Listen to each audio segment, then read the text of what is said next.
Sementara itu pemirsa, mengenai status Gubernur DKI Jakarta yang melekat pada Basuki Cahayapurnama alias Ahok hingga kini masih berstatus Gubernur DKI nonaktif.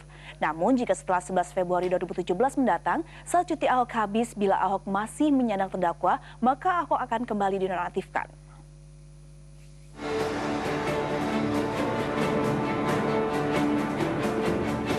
Saat ini Ahok sedang menjalani cuti karena menjalani masa kampanye Pilgub DKI 2017 hingga 11 Februari 2017 mendatang.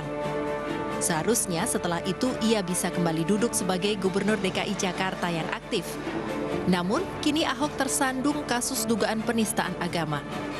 Ia ditetapkan sebagai tersangka dan dijerat dengan pasal 156A KUHP tentang penistaan agama dengan ancaman hukuman maksimal 5 tahun penjara.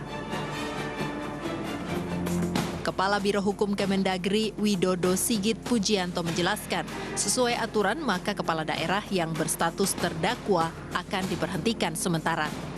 Aturan itu juga berlaku ke Ahok yang kini menjalani sidang perdana dan duduk sebagai terdakwa.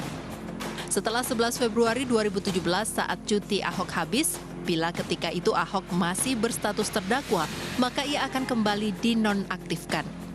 Aturan soal pemberhentian kepala daerah tercantum di Undang-Undang Nomor 23 Tahun 2014 tentang pemerintahan daerah. Salah satunya yaitu tentang pemberhentian kepala daerah ketika berstatus terdakwa yang tercantum di pasal 83. Oleh karena itu, sesuai dengan Undang-Undang Nomor 23 Tahun 2014 tentang pemerintahan daerah, alasan kepala daerah terdakwa harus diberhentikan sementara, yakni agar penyelenggaraan pemerintahan harus tetap berjalan tanpa harus terganggu akibat kondisi kepala daerah yang harus bolak-balik menjalani sidang. Tim Liputan MNC Media. Saudara bisa menjelaskan secara